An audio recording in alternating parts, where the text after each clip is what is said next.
Leandro, Lindor Araújo vai além agora e passa a tecer críticas fortes, puxando para dentro do processo algo que é dito pelo presidente aos apoiadores, nas lives, né? Quando o presidente diz que há uma atuação assim ou assado do Supremo, de 3 ou 4 ministros. Agora, ela, obviamente, né, tem ali a sutileza da questão, né? Ela não se dirige ao ministro, ela ataca a decisão. Ela diz, a decisão se afasta da imparcialidade. É uma forma de tentar fazer, mas fica evidente, coloca no papel algo que era dito ali no palanquinho, digamos assim.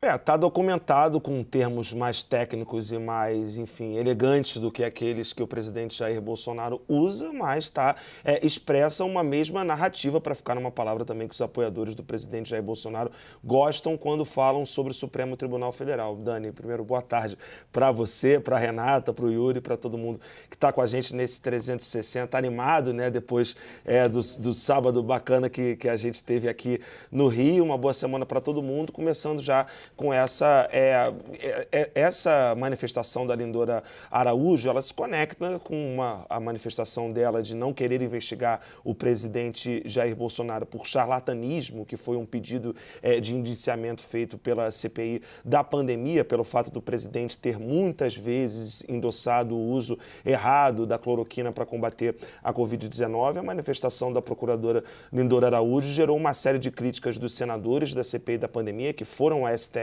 representar contra ela, e agora ela faz mais uma manifestação que agrada, sem dúvida, a narrativa que o presidente Jair Bolsonaro construiu, está construída, de que uma parte do Supremo Tribunal Federal lhe persegue. Me parece que é importante a gente olhar para essa investigação, para essa discussão que está acontecendo dentro do Supremo Tribunal Federal, sem perder de perspectiva que, apesar de fartamente não ser comprovada nenhuma prova de erro ou fraude nas urnas eletrônicas, o presidente Jair Bolsonaro usa esse inquérito para dizer que aconteceram fraudes nas urnas eletrônicas. O próprio inquérito da PF diz isso, e também queria, para além que esse inquérito é usado para a narrativa eleitoral do presidente, tem dentro dessa investigação a manifestação da Polícia Federal, que eu recuperei aqui, e a Polícia Federal diz em várias ocasiões aqui, atribui ao presidente Jair Bolsonaro que ele teve uma atuação direta e consciente no vazamento desse inquérito. O relatório que a Polícia Federal fez sobre essa investigação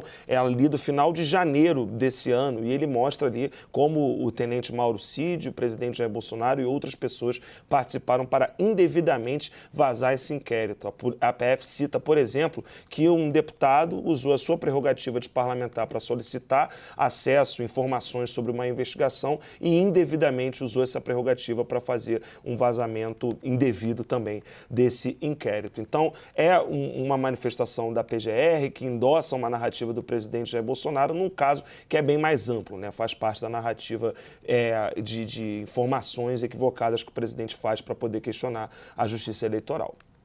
Estou destacando aqui nas redes sociais uma coisa que o Theo Cury trouxe para a gente no nosso link, né? Quando chegou essa documentação, porque uma coisa, Rê, que fica muito claro na fala da Lindora, ela diz, olha, eventuais provas colhidas com a continuidade, porque o que ela está cobrando? Ela falou, ela está dizendo basicamente, né? Você chegou agora? Por que está aí? PGR insiste, porque é o fato.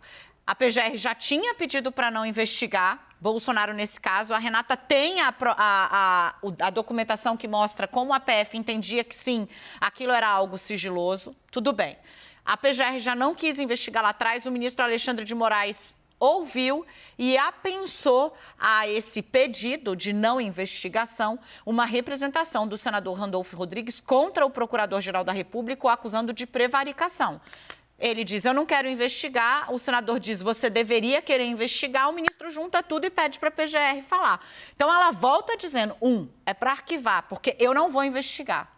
2, se você não arquivou até agora, ministro Alexandre de Moraes, a decisão está se afastando da imparcialidade. E 3, se a investigação continuar por outros meios, quaisquer que sejam, eu, que tenho a obrigação legal, constitucional, de fazer acusações no Brasil, não vou usar eventuais provas contra o alvo. É isso que ela está dizendo. Ainda que se encontre provas de que houve cometimento de crime ou potencialmente ilícito por parte do alvo do inquérito, que nesse caso é o presidente Jair Bolsonaro, ela não vai usar, porque ela já disse, a PGR já disse, que não era para investigar. Renata.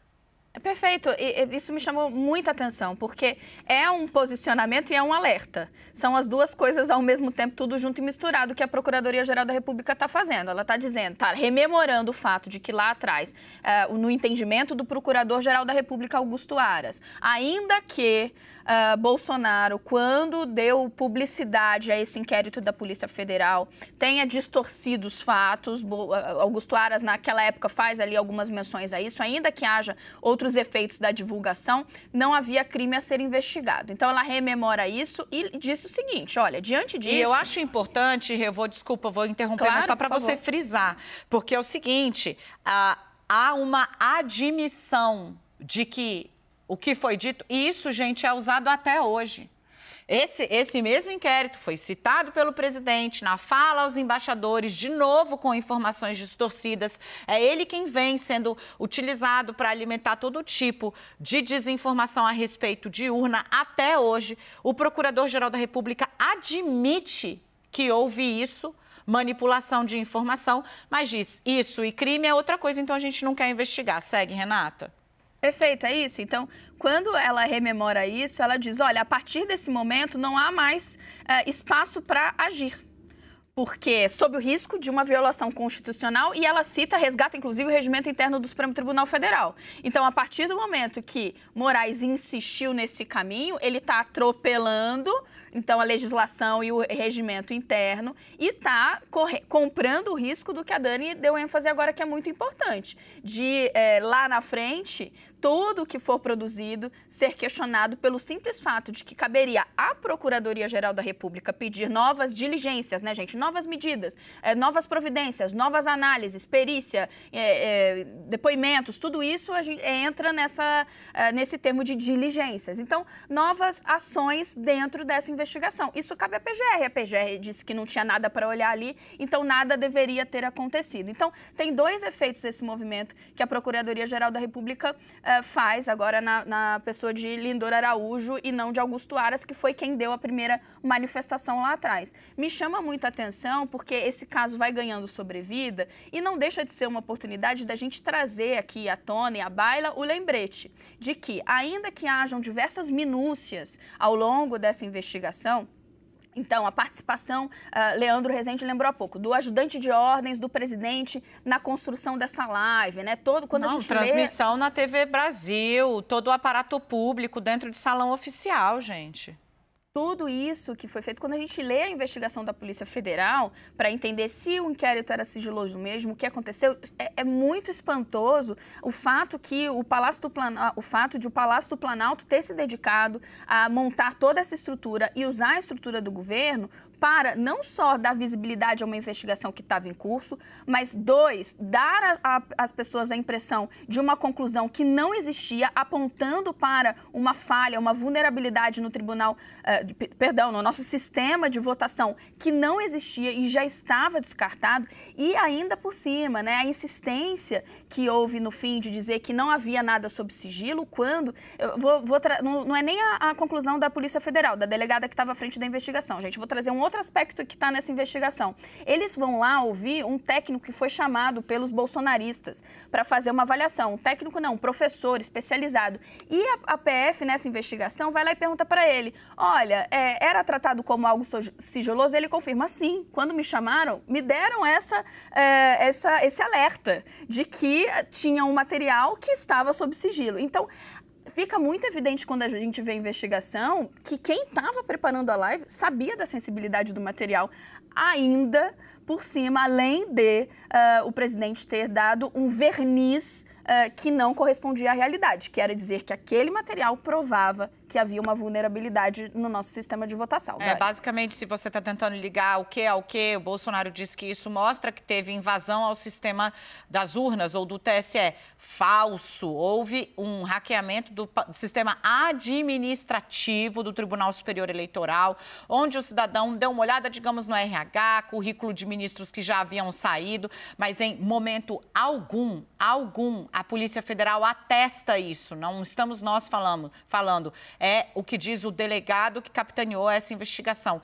Há qualquer indício mínimo de que houve invasão ao sistema de contabilidade eleitoral.